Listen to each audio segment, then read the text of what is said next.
Sanggar Cerita mempersembahkan Sabda Pandita Ratu.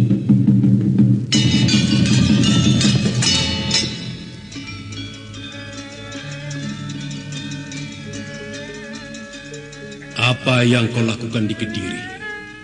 Kau berkeliaran di jalan-jalan dengan berpakaian compang-camping seperti pengemis. Sebuah cara yang sangat sempurna untuk menyembunyikan jati dirimu yang sebenarnya.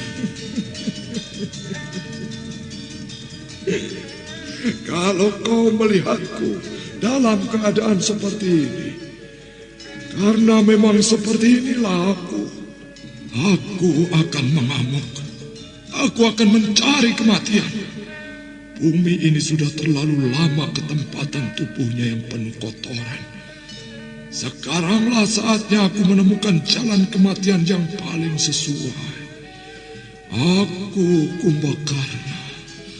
Akulah Kumbakarna.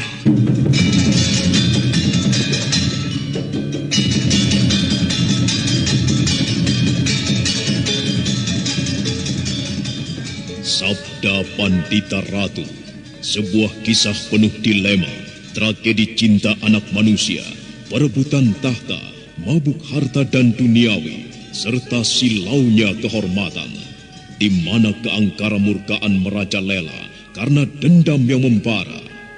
Kisah ini berlatar belakang berdirinya Singasari. Ken Arok, dialah pemuda yang merekuk pahit getirnya kehidupan. Namun sebenarnya, dialah yang harus melaksanakan sabda-sabdanya. Perjalanan sengsaranya adalah awal untuk meraih keberhasilan, untuk menuju kejayaannya di saat Singasari berdiri.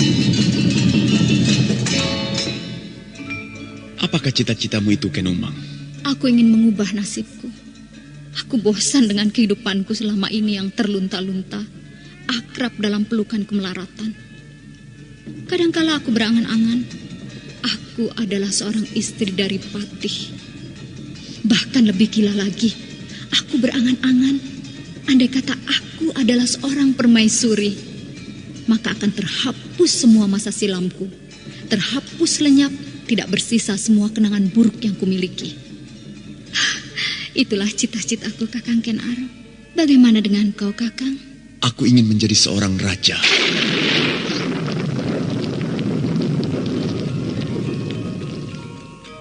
Sabda Pandita Ratu.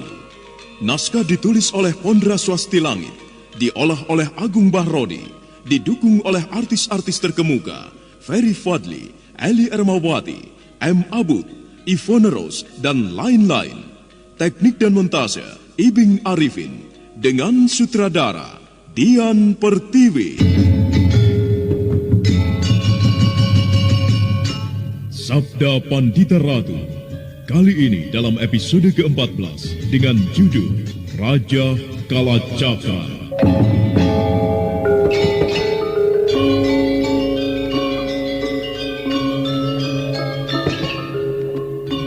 Dalam seri ke-391 ini, dengan para pemain, Anis Yuliatri sebagai Endang Rudati, Haryoko sebagai Joko Prahoro, Ivone Rose sebagai Pinaka Swasti Ratu, Wahyu Chandra sebagai Brahmanaloh Gawe, Suryadin sebagai Senopati Praba, M. Abud sebagai Ken Arok, Kris Urspon sebagai Rudro Pondo, Nanang sebagai Diposari, Ana Sambayon sebagai Uma Durga, dan Asdi Suhastra, pengantar cerita.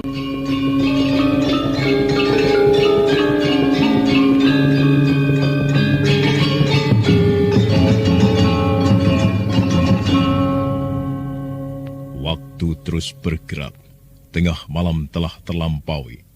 Ken Arok, Diposari, dan Rudro Pondo telah meninggalkan wilayah kota raja dan telah berada di luar dinding batas kota.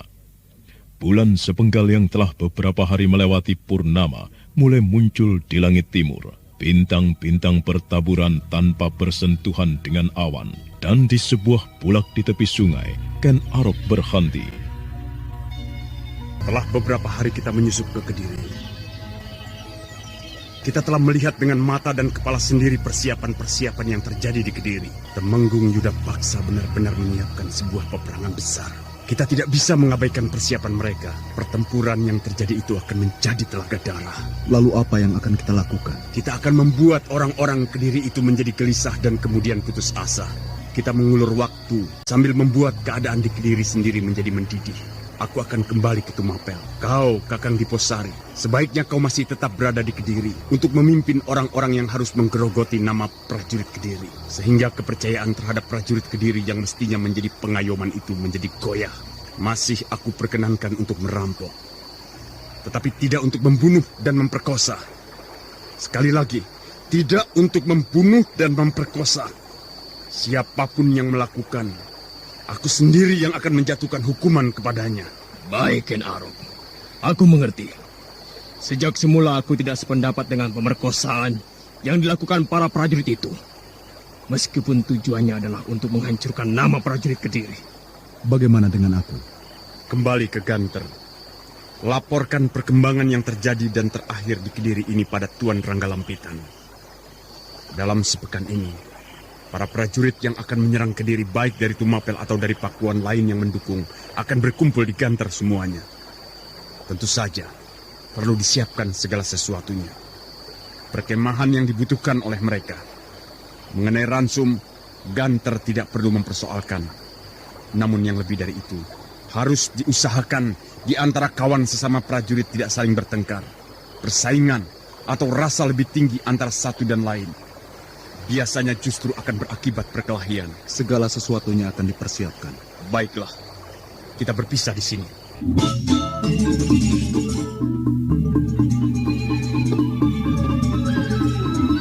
Demikianlah, manakala tengah malam bergerak mendekati saat datangnya pagi, Ken Arok, Diposari dan Rudra Bondo berpisah, masing-masing menempuh arah yang telah dibagikan oleh Ken Arok. Sementara itu, pada waktu yang sama, namun di tempat yang jauh, di sisi utara Gunung Tidar yang tidak seberapa jauh dari Swambara Budura, seorang perempuan tengah memandang bintang-bintang di langit. Seorang lelaki dan seorang perempuan sedang menemaninya, dan pada kening perempuan itu terikat secarik kain. Perempuan itu sudah melahirkan. Kalian berdua mendengar apa yang aku katakan? Aku mendengar, Nyai. Kau, Joko Prahoro? Aku mendengar, Nyai. Mendengar apa? Perempuan itu telah melahirkan, Nyai. Bayi yang menjadi titisan orang sombong dari Mataram, Begundal Rakai Pikatan itu telah lahir kembali di dunia ini. Aku bisa merasakan. Warta tentang kelahirannya dapat kurasakan dalam getar hatiku. Lalu, apa yang harus kita lakukan, Sang Ratu? Bayi itu harus dibunuh. Perempuan yang bernama Pinaka itu sekarang tidak mempunyai kekuatan apa-apa untuk menandingi aku. Perempuan itu mampu mengalahkan aku karena bayi yang dikandungnya. Bayi itu adalah titisan Pujangga Sangsari. Dan karena masih berada di dalam kandungan, ia memberikan kekuatan kepada ibunya. Bayi itu telah lahir. Ibunya bukan apa-apa bagiku. Tapi bayi, meskipun bayi itu adalah titisan Pujangga Sangsari, apakah yang bisa dilakukan kepadaku? Apa yang bisa diperbuat seorang bayi? Iya. Benar, Sang Ratu. Selama titisan Pujangga Sangsari itu belum aku tumpas, aku tidak akan mampu menghancurkan Swambara Budura. Kekuatan mantra yang melindungi candi itu masih belum bisa kutembus, kecuali jika pelindungannya telah aku tumpas. Apakah yang bisa kami perbuat, Sang Ratu? Dendamku karena Paset Rantah diobrak-abrik tidak bisa aku lupakan. Aku perintahkan kepada kalian berdua untuk melacak di mana sekarang perempuan dan bayinya itu berada. Bawa potongan rambutku ini. Lepaskan di udara jika kau berdua telah berhasil menemukan perempuan dan bayinya itu. Mengerti? Saya mengerti, Sang Ratu. Kalian berdua, berangkatlah. Joko Prahoro dan Endang Rudati bergegas meninggalkan umat Durga sendirian. Mereka berjalan menembus kegelapan malam, dan beberapa saat kemudian 2 ekor kuda telah terdengar berderap semakin jauh.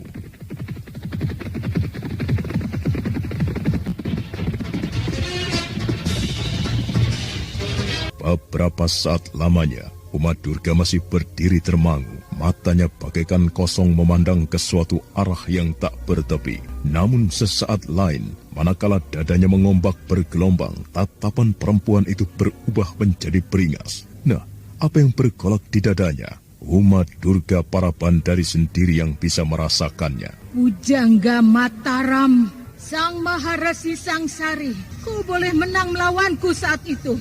Tetapi tidak sekarang.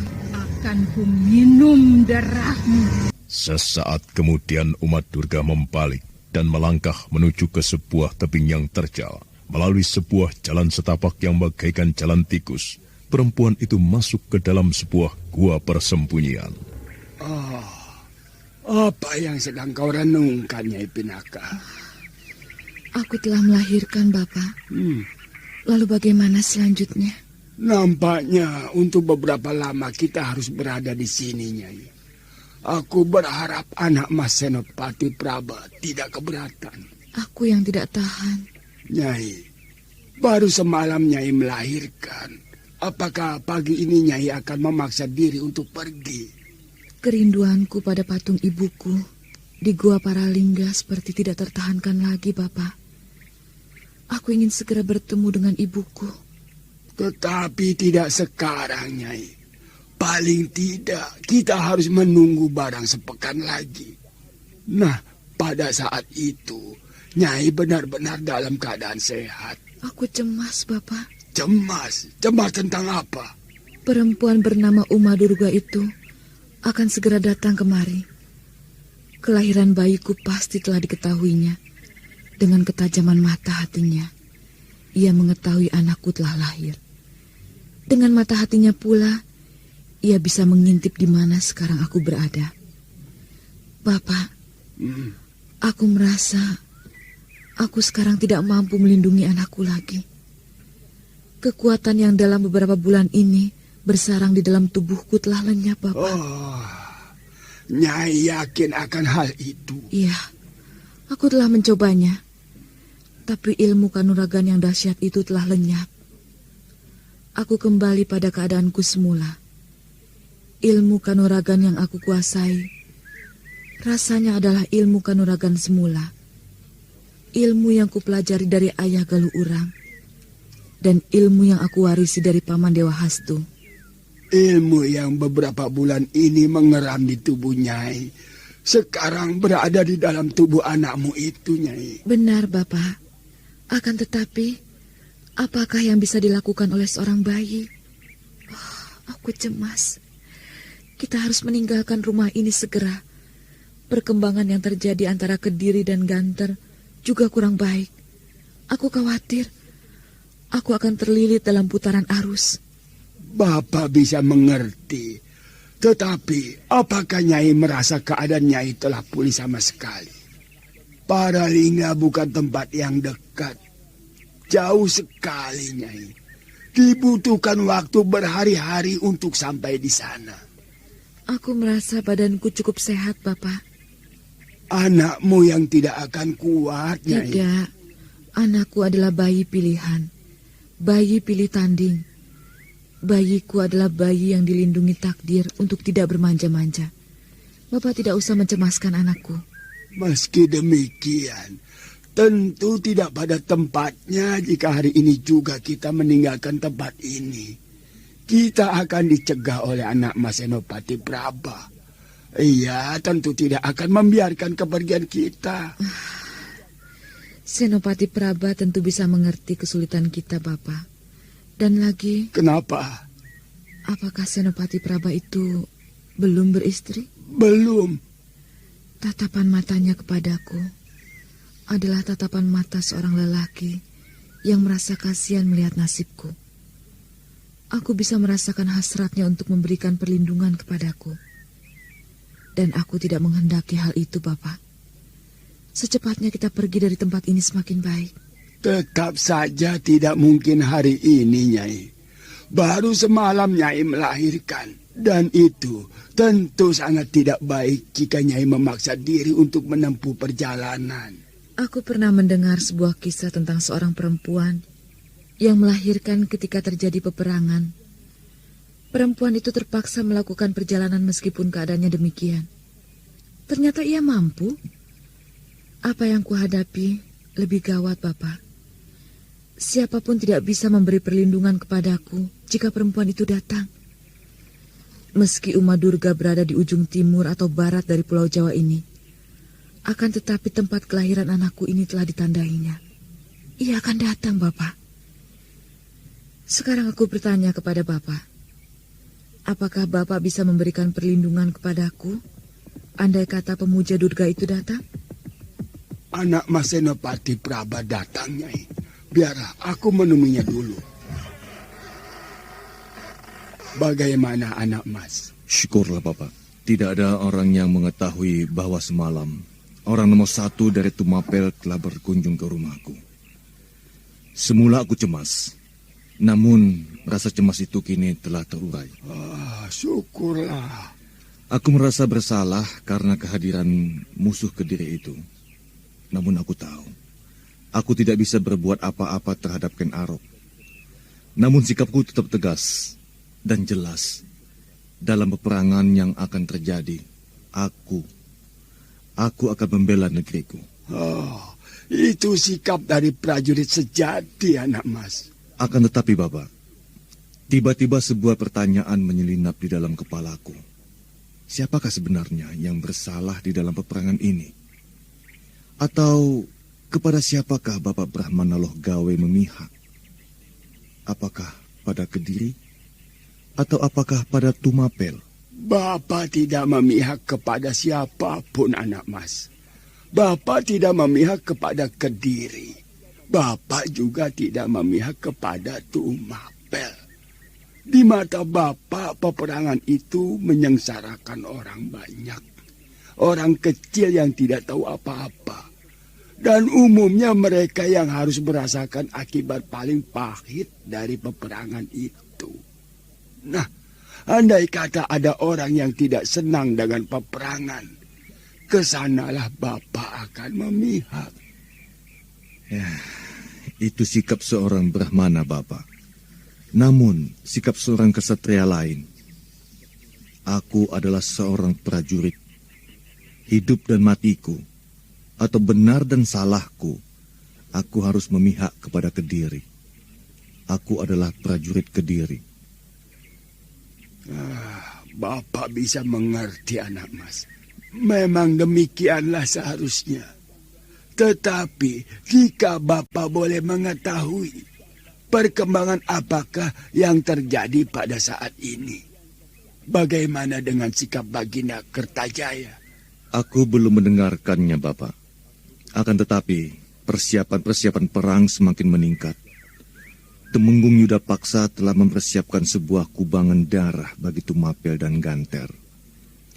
Pasukan yang akan dikirimnya ke medan peperangan kali ini benar-benar sangat besar. Jauh lebih besar dari yang pernah terjadi. Mengerikan. Saat sekarang, aku masih hidup. Akan tetapi aku tidak tahu, Bapak. Apakah kelak ketika peperangan itu terjadi, aku mampu mempertahankan hidup? Apakah anak Mas Senopati Praba takut? Tidak, Bapak. Aku tidak takut. Mati sudah suatu hal yang lumrah bagi seorang prajurit. Mati di medan pertempuran adalah merupakan suatu kebanggaan.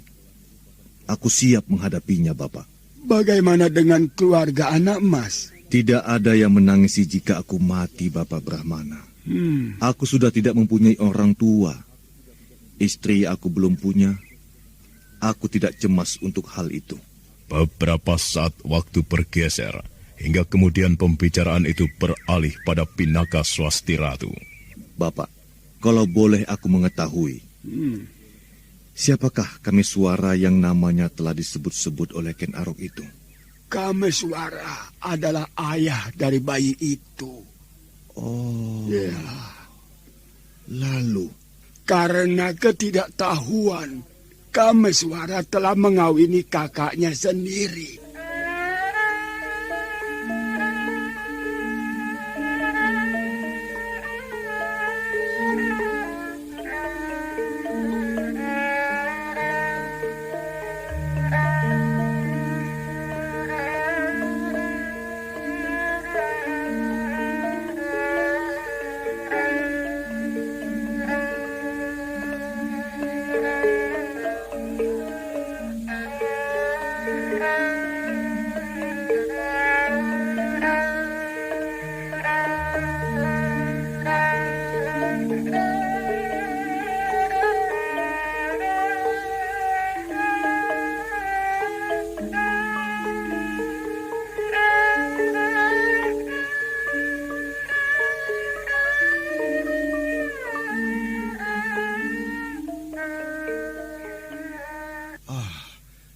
Jadi? Ya, Kameswara adalah adik Nyai Pinaka, anak mas. Dari kecil mereka tidak saling mengenal karena berpisah. Mereka lahir dari ibu berbeda, tetapi dari ayah yang sama. Ketika mereka bertemu, mereka saling jatuh cinta dan kemudian sepakat untuk hidup bersama sebagai suami istri. Dan pada kemudian hari, ada orang yang memberitahukan kepada mereka bahwa mereka adalah kakak beradik. Tetapi terlambat. Nyai Pinaka telah hamil. Bagaimana menurut anak mas? Kasihan Bapak. Aku melihat Nyai Pinaka banyak mengalami penderitaan hidup. Ternyata kenyataan yang sebenarnya jauh dari itu. Anak mas, sekarang izinkanlah Bapak menyampaikan keinginan Nyai Pinaka. Apakah ia berpesan sesuatu, Bapak? Nyai Pinaka mengucapkan banyak terima kasih, anak mas. Karena anak mas telah mengizinkan kepadanya untuk melahirkan bayinya di rumah anak mas. Itu sekedar kewajiban sesama manusia, Bapak Brahmana. Akan tetapi bagi Nyai Pinaka, itu pertolongan yang sangat besar. Anak mas yang tidak mempunyai hubungan apapun dengan Nyai Pinaka telah memberikan tempat, rumah anak mas untuk melahirkan bayi itu. Tetapi anak mas... Iya, Bapak.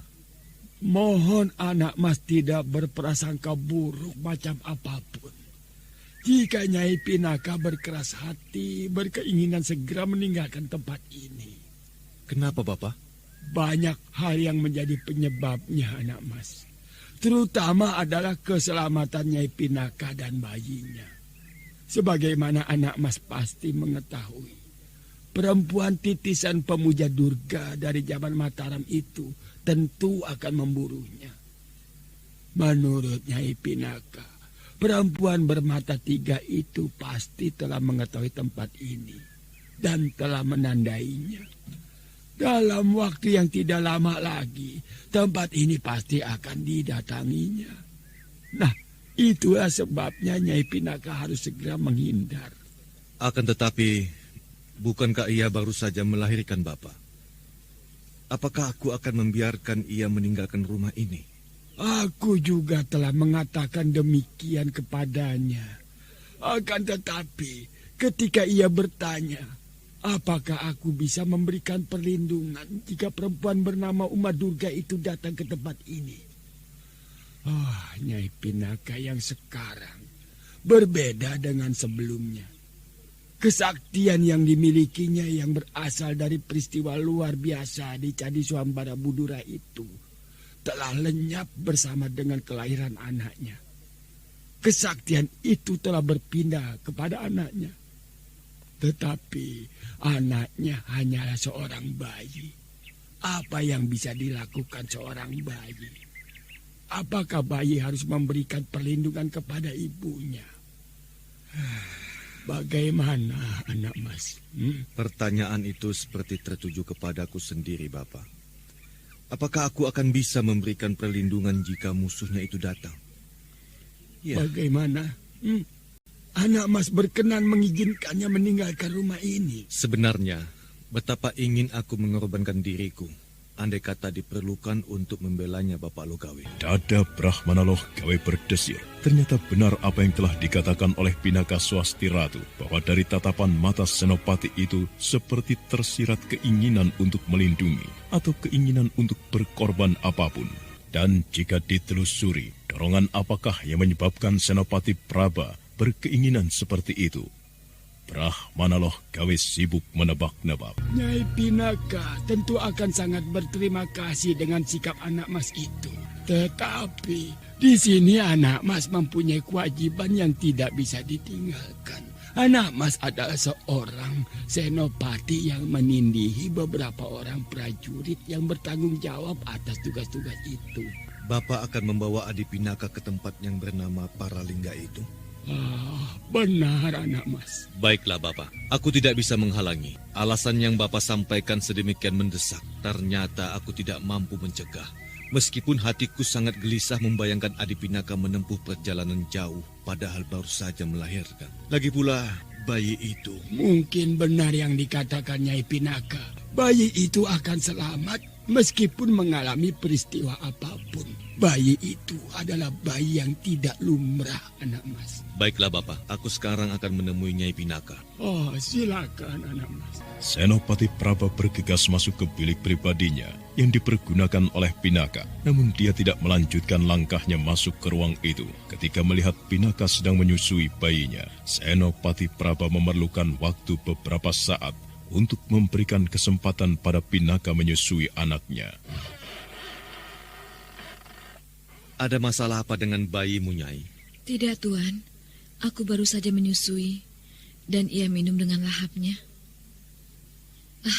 Tidak ada masalah dengan bayiku. Syukurlah. Bagaimana dengan dirimu sendiri? Aku merasa sehat, Tuan. Aku telah berjalan-jalan di ruangan ini. Duduk dan berdiri bagiku tidak mengalami kesulitan. Bapak Brahmana Lokawi telah menyampaikan kepadaku keinginanmu untuk meninggalkan tempat ini secepatnya. Sebenarnya, sangat berat bagiku untuk meluluskan permintaan itu. Adi baru saja melahirkan. Hal itu baru terjadi semalam. Dan bayi itu tentu akan sangat kasihan jika harus dibawa menempuh perjalanan jauh. Akan tetapi, aku memang tidak bisa membantah alasan yang disampaikan oleh Bapak Brahmana. Tuan Senopati Praba, saya mengucapkan terima kasih untuk kebaikan hati Tuan. Sungguh, jika tidak ada Tuan yang berkenan berbaik hati kepada saya, tentu anak saya akan lahir di sembarang tempat. Padahal, aku bukan sanak dan bukan kadang. Jangan pikirkan soal itu, Adi. Bagiku bisa menolong Adi telah merupakan kebahagiaan. Terima kasih Tuan. Tuan sungguh baik hati. Kebaikan hati Tuan tidak akan saya lupakan. Sebagaimana saya tidak akan pernah melupakan di manakah anak saya lahir. Saya minta maaf. Seolah saya hanya menumpang melahirkan. Saya harus segera meninggalkan tempat ini.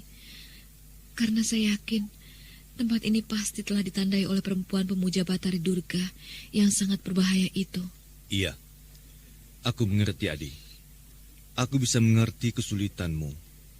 Baiklah, meski aku bersedia berkorban untuk memberikan perlindungan dan pengayoman kepadamu dan anakmu dengan nyawaku. Tetapi aku menyadari, menghadapi perempuan bermata tiga itu, bagiku tentu bagai sulung lumebu inggeni seperti telur terinjak kaki gajah. Adi, aku tidak keberatan. Akan tetapi aku juga tidak akan membiarkan kau menempuh perjalanan jauh dengan berjalan kaki atau berkuda. Kau boleh membawa dokarku. Terima kasih, Tuan. Perpisahan itu ternyata menggetarkan hati bagi Senopati Praba yang melepas Pinaka Swasti Ratu dan Brahmana Lokawi sampai di luar batas kota. Saudara pendengar, untuk mengetahui jawabannya, ikutilah kelanjutan kisah ini dalam seri berikutnya. Sampai jumpa.